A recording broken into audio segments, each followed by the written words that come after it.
This is With Interest, a business, finance and accounting news podcast brought to you by CPA Australia.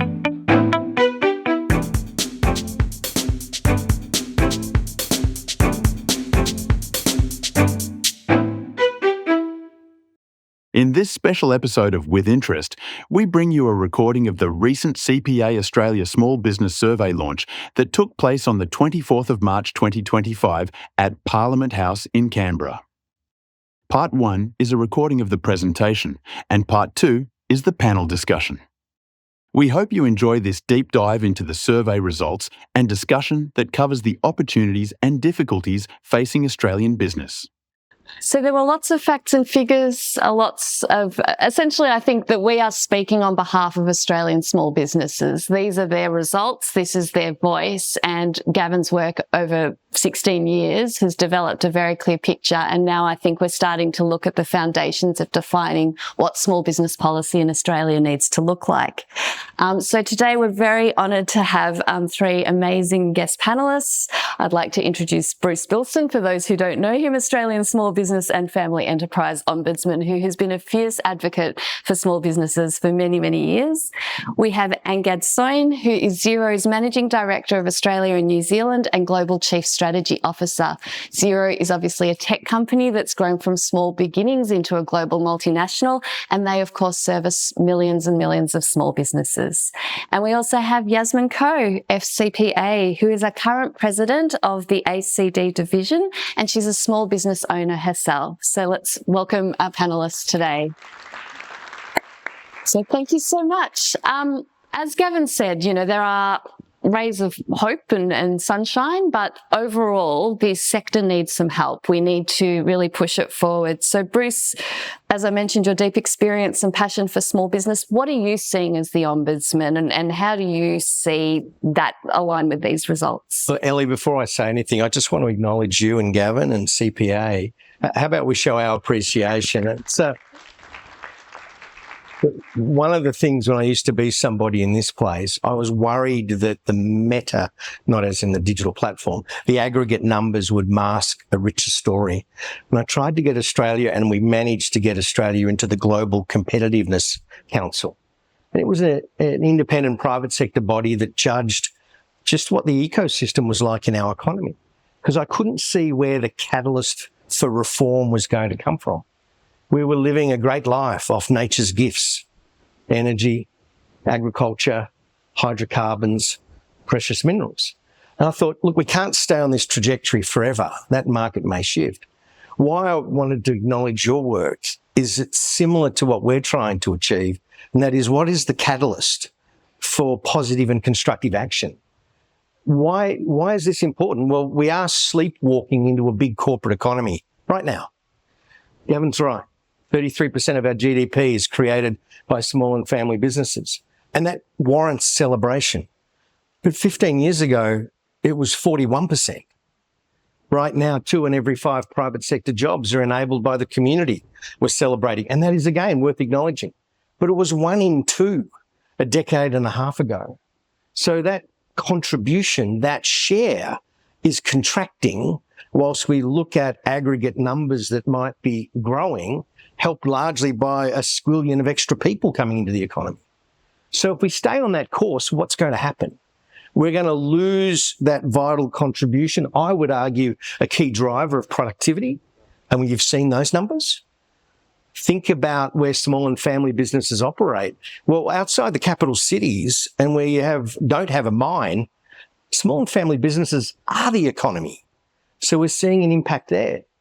Average age of 50, imagining that their business will be that nest egg they'll sell and live a glorious life. Where is the market for the new purchaser? Where is that coming from? And also the challenge that if you've been in a business that's done you well over many, many years, the inclination for you to change is not particularly strong. So you throw all those things together and look at current numbers. The most recent year was the lowest number on record of a self-employed, non-employing small business actually taking on their first employee. It was 3%. Now, I would put to you, we can choose to worry not much about those things, or we can actually say, hang on, this is a trajectory we need to arrest. Our pulse is a global leading indicator of what the ecosystem is like for small business. Grabs the empirical data around business conditions. It grabs survey data on animal sentiments, but we scrape because we're part of government working for small business with government, not the other way around. We get access to data that tells us what are the decisions actually being taken now? What are the choices being contemplated? And we see that ecosystem is 25% off where it was when the COVID support started coming off. So if we accept small business as the engine room of the economy, folks, we've lost a cylinder and we need to do something about it. And that's something, I'm so optimistic, even my blood group is positive. So we've backed up that work with 14 constructive action steps. So many of them go straight to the heart of these points. Just hoping it will change will not bring about that change. We need to recognise what's going on, respond to that data, and take positive action. Otherwise, we'll end up in a place I don't think we want to be. And that's what gets me out of bed every day. Thanks so much, Bruce. And it's always good to look at history and the trends and have a bit of that reality check. And the product placement too. And the product placement. And we do also recommend the 14-point plan from Aspefio. It really does start, like you say, a platform for change and start to target these things. Now, Yasmin, you're a small business owner yourself in the community. How do these findings resonate with you as a potentially younger, high growth business that is looking to grow? How does that resonate with you? Yeah, absolutely. I would agree with the findings that we've seen in the survey, and I would certainly agree with the sentiment delivered by Bruce. Small businesses in Australia are currently operating in an incredibly difficult environment. I'd say a really fiscally constrained environment, and that is what I see as the biggest impediment to our growth. At the moment, we saw on the graphs the impact of rising prices, and all of those inputs are price rises that we see and feel in our small business.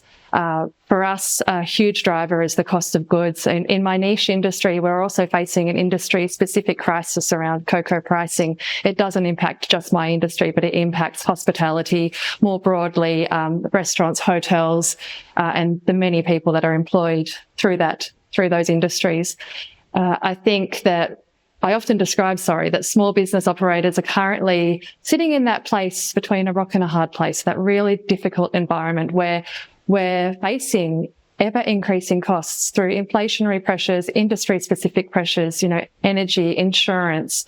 But we're also really constrained by our ability to fully pass on those costs. And that's because we recognise that our customers, those people who we seek to serve, the people we get out of bed for, are also making really tough decisions around their spending because their households are also faced and squeezed in a similar manner to what we are.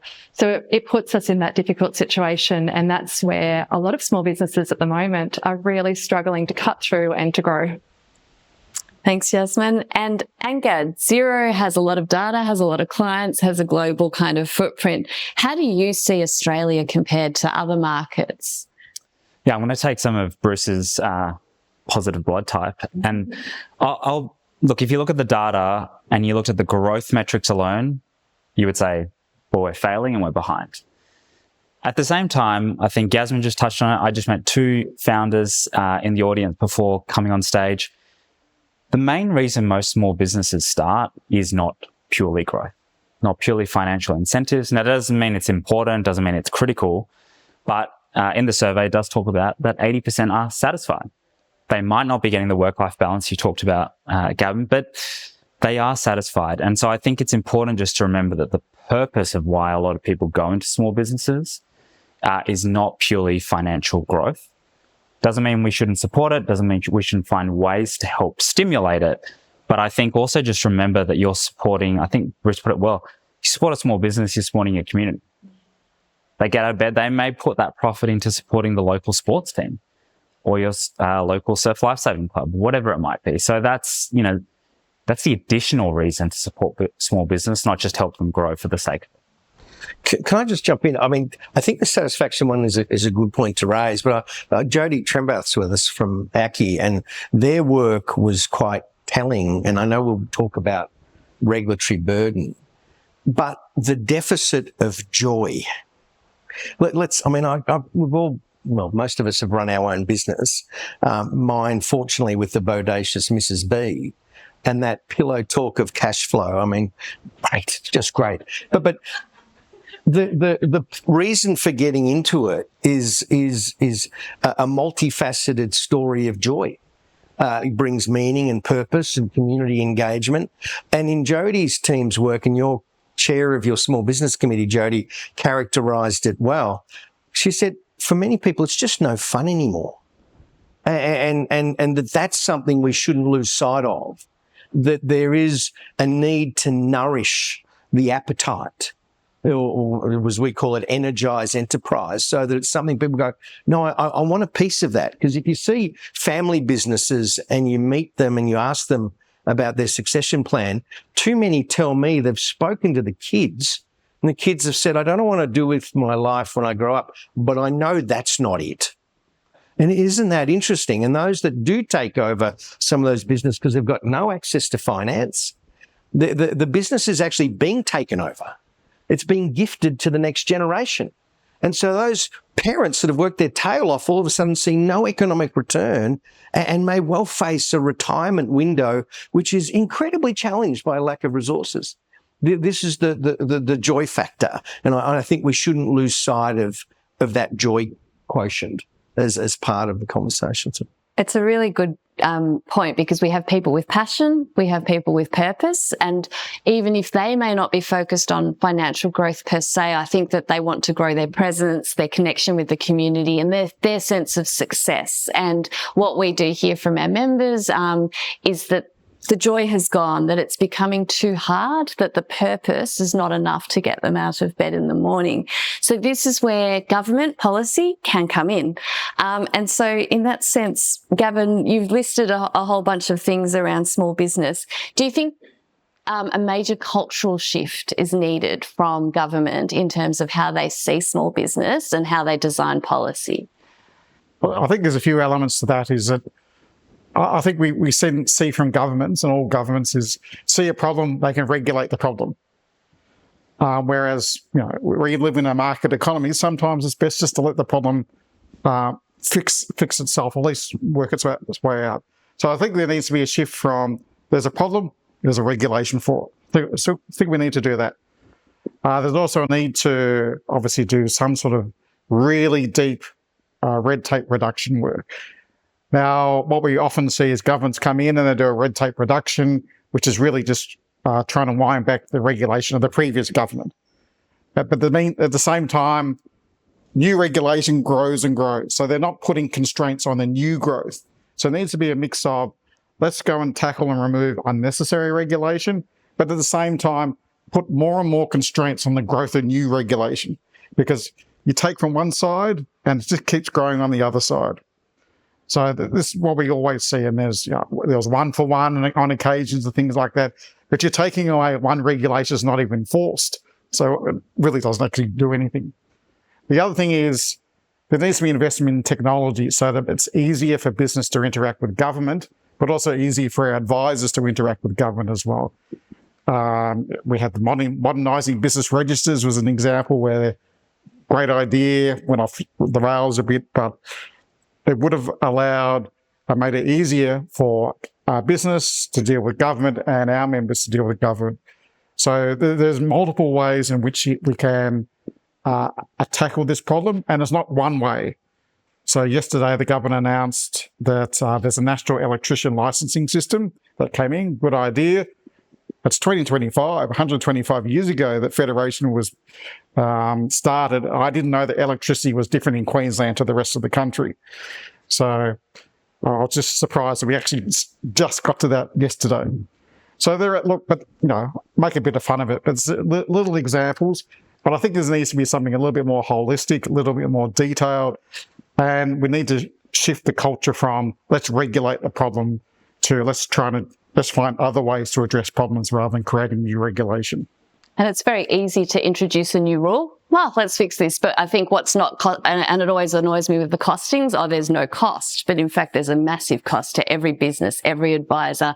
The government is not delivering the tech solution to make it seamless, and they're imposing that on the private sector. And all of that cost, instead of being incurred by the politicians and government that impose it, they actually then pass it on. And that is the productivity and cost problem. So Yasmin, as a small business owner yourself, you clearly still have the passion, but what is it that you think where could the government help you?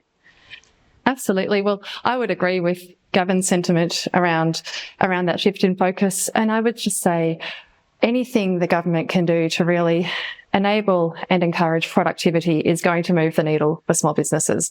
We have a productivity issue, and I think productivity growth is crucial to industry growth, to small business growth, and flowing on to the prosperity and all the benefits that will come with that.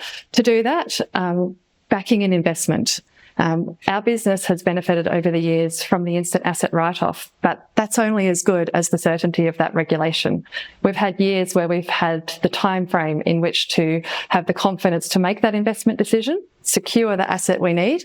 Unfortunately, ours aren't made in Australia, so that involves, time frames, logistics, contingencies, and that relies on having measures announced in a timely manner to get that in. So we need certainty. So when the government announces a great measure like the instant asset write-off, don't just announce it, but actually get it through. The case for business investment, I think, is really clear. We've seen in the survey results what happens when businesses are empowered to invest through technology, what that means for growth and what that means for positive sentiment around business. So that investment case is clear. So back the investment in technology, back the adoption of investment, cut the complexity and uncertainty. We heard in the survey that there were something like over 100 definitions of a small business, and it was narrowed down to one particular metric.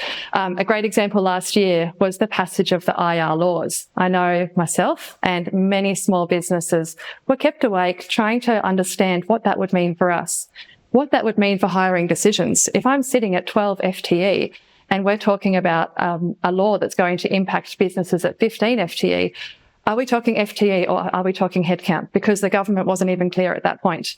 So we didn't know, for example, if we invested in additional staff, would we be caught up in additional regulatory complexity reporting? Would we be penalised, perhaps to a criminal extent, if we got it wrong? Then these measures and the time it takes for a small business take us away from productivity. So going back to productivity, for me, it's anything that moves the needle on productivity, and that is investment. It's supporting capital, helping us to use what capital we have, incentivizing us to invest.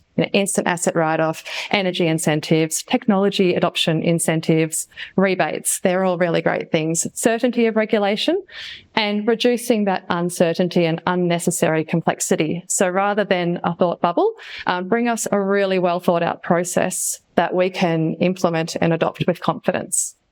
Thanks, Yasmin. And I think it's a challenge because you're right around headcount. So you can have a very small business with 15 casual staff and you don't necessarily, the regulations are not intended for you or that kind of entity, but they're caught up. So it's the design and the thresholds as well that's important. You did mention technology. So Angad, I'll turn to you. How do you see technology adoption helping business? Like you are, I'd argue, a regtech as well as a fintech product. So how do you see the role for technology and software in business? Sure. And the survey talks about Australian businesses having lower adoption. But if you zoom out for a second, Australians as the population on a per capita basis actually adopt technology almost equal to our Asia Pacific counterparts or globally. We have more mobile phones than most average countries do. I'm sure you see it in your kids or yourself. You're on social media. So as a country, we actually take on technology very, very quickly. So then if you take the parallel to small business, in some instances, there is a parallel. We are the beneficiary of that. Cloud accounting is one of the highest penetrated adoptions here in Australia than it is in many other countries. You take social media usage, to your point, Gavin, and online retail as a source of revenue, though, that is much, much lower, even though Australian consumers are actually pretty active online. So I think for the government, it's about education, once Australians know the benefit of technology, they will adopt it. By the way, technology is just not software. Technology is capital equipment required to run different types of businesses. And then it's the right incentives, the consistency of those incentives, the plan around those incentives. But I think really it's education and clear incentives and a plan that allow businesses to invest in that technology, because it is an investment.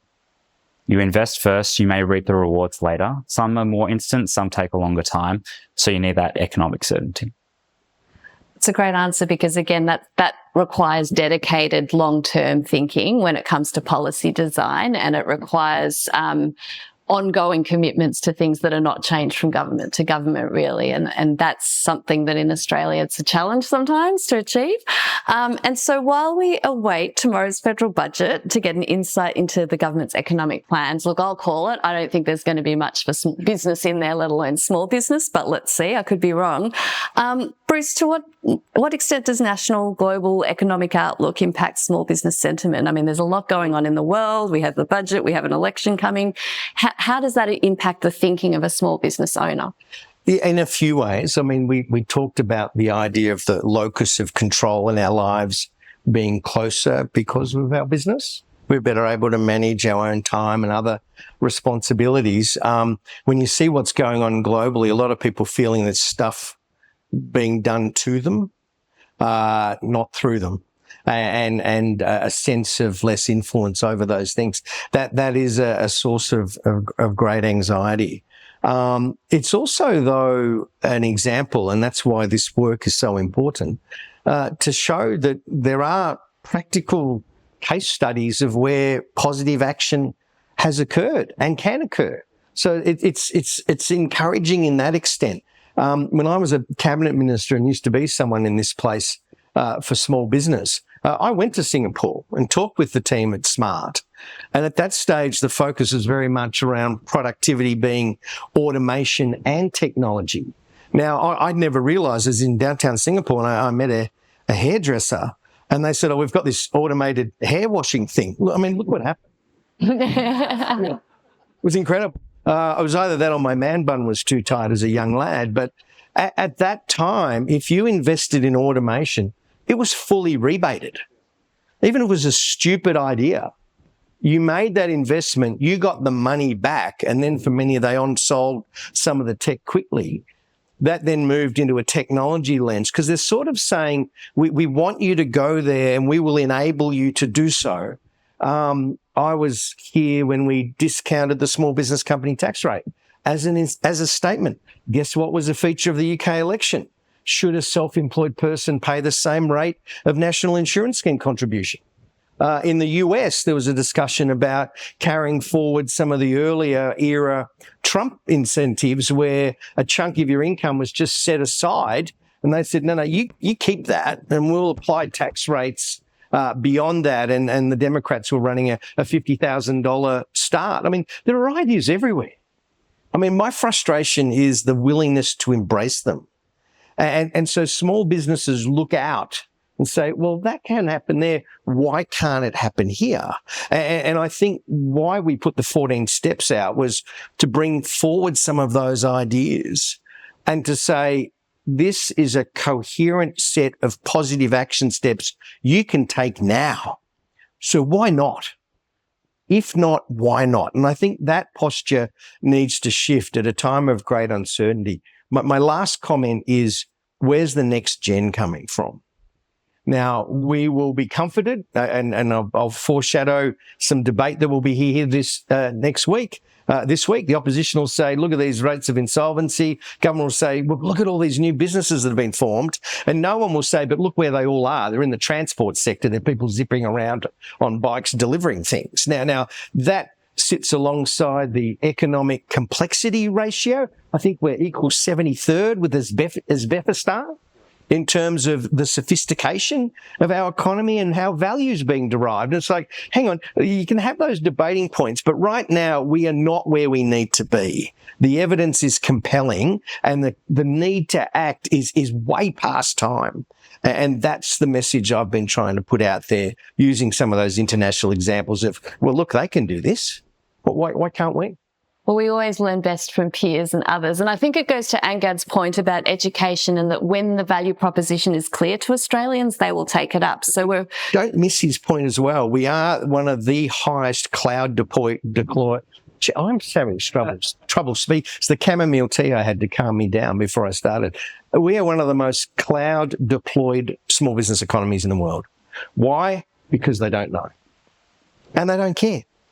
They operate their technology, single touch payroll obliges them to be there. Your firm and others do great work, it shoots off to the cloud.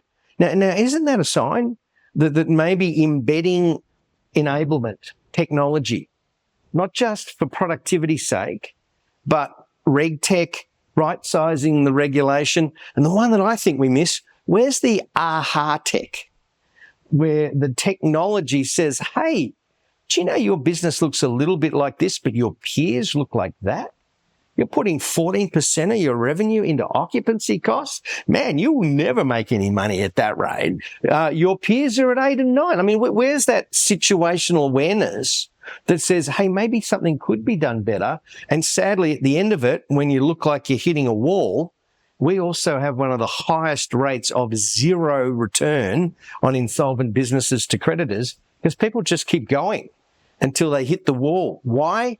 In our country, if you're part of an insolvent business, you've got commercial Ebola virus. You go to the United States, and if you haven't run an insolvent business, they don't think you've been trying hard enough. So I mean, culturally, we need that conversation as well. One last point. We've got to say this matters. The data says young entrepreneurs don't go into entrepreneurship because of their folks or anything they learn at school. They see someone they admire. Now, if Andrew Tate was an entrepreneur, you'd probably see more young men in entrepreneurship, but he's not. So where are those examples that those young people can point to? Where is the Prime Minister's Small Business Award? I love a public servant. I technically am one now. So there's a Prime Minister's Award for public administration, tick. There's one for educators, tick. There's one for the arts and the cultural sector, tick, tick, tick. That's fine. Where's the strong, powerful statement from our nation's leaders that small and family businesses matter so much? We're going to celebrate and honour and pay tribute and provide the examples and the inspiration to the next generation. You could do that tomorrow and it costs you nothing. It's that recognition of the purpose and the commitment that so many people make. And I will also make a plug for our members, our hardworking public practitioners. I think some of the cloud adoption, it comes because you've got a concentrated group of professionals who will adopt a technology and then disseminate it amongst their millions of clients. And so again, where we can target an industry or target a profession, get them to engage. And for the small business owner, like you say, they just put some numbers in. They don't know that they're cloud accounting. They don't know that they're digitally adopting, but off it goes. Matthew Addison and I were just talking before, you got a cyber security risk. Here's an idea for nothing. For nothing. Cyber as a service.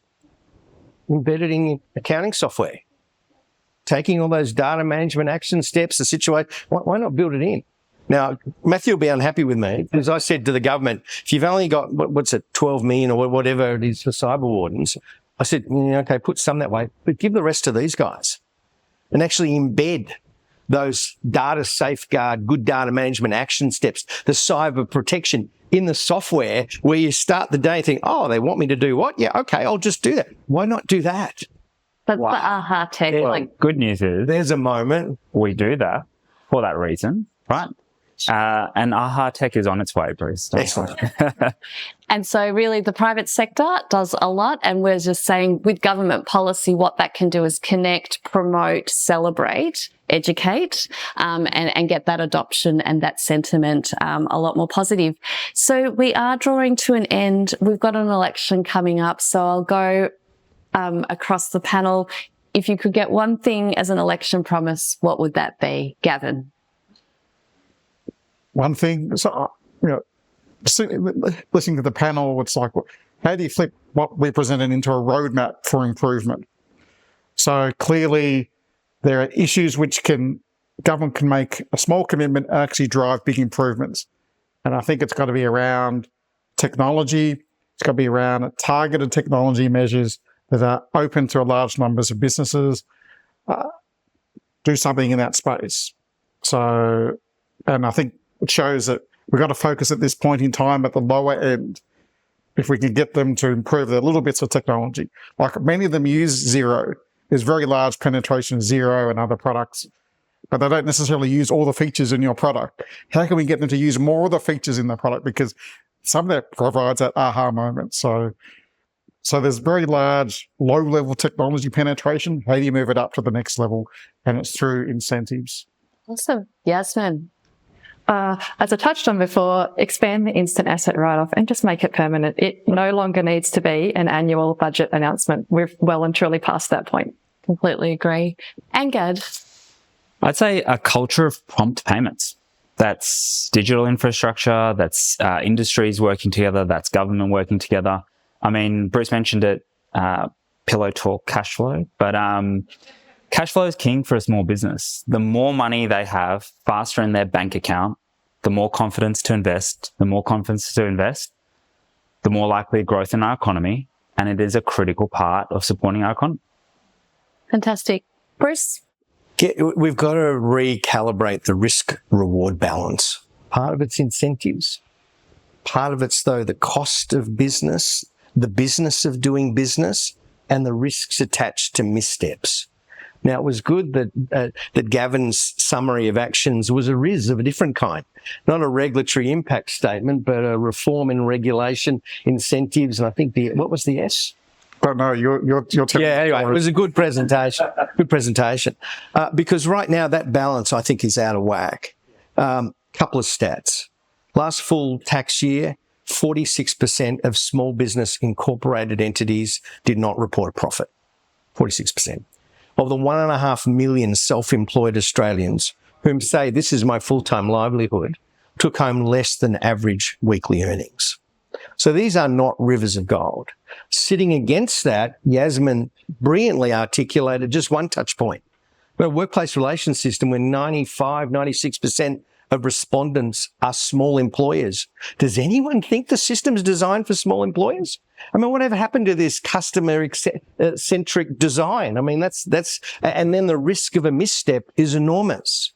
So getting those opportunities to succeed in the ecosystem right tick, we need a renaissance in discipline around right-size regulation.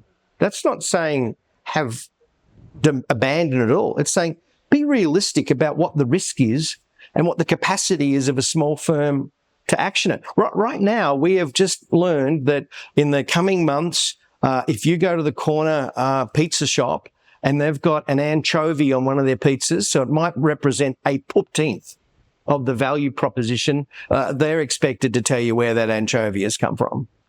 Now, I love a good piscatorial feast, but if I'm going to a fishmonger or a restaurant that's pimping glorious John Dory, they should be able to tell me where it's from, and we have those laws. But to say to a corner Thai takeaway that you're already in a segment of the economy that is the most precarious right now, where a good hospitality business gets a 4 to 8% return, and we're going to help the seafood industry on a marketing push by imposing a new regulation on you. Where have we got this so wrong? Do something useful, like whether two vegetarians fighting is still called a beef. Add some value. But there are plenty of opportunities to get that risk-reward balance right, to be serious and fair dinkum about regulatory impact and what's expected of a small business in the business of running a business. And then let's make small business sexy again. So people are busting to be a part of it. There's stories everywhere they look. They're celebrated, they're honoured, they're enabled, and then we'll energise enterprise. If you haven't got all that, check out my 14 steps on our website. It'll make your day. Fantastic. Well, hopefully some of the people walking these halls may have overheard some of our requests, but I think that example that you finished off with really highlights where we find ourselves. And when we're designing policy, something like that just should not be allowed to happen. So how do we reframe government policy design? How do we create a longer term, more invested, thoughtful approach that is above politics? And how do we get, like you said, small businesses back on the map and happy again? I'd like to thank everybody who took the time to join us today. We could obviously talk about this for hours, but time is passing. Thank you so much. And I believe we've got some coffee and snacks there as well. So thank you.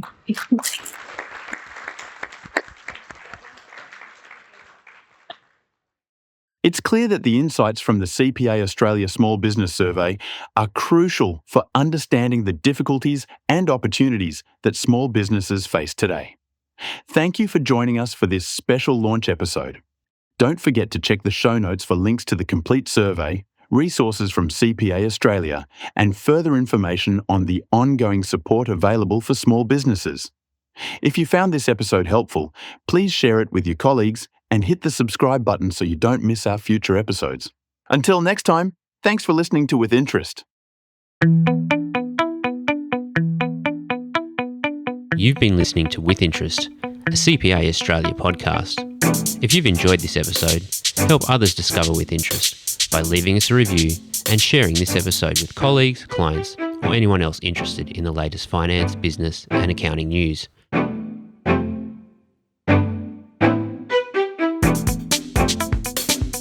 To find out more about our other podcasts and CPA Australia, check the show notes for this episode. And we hope you can join us again for another episode of With Interest.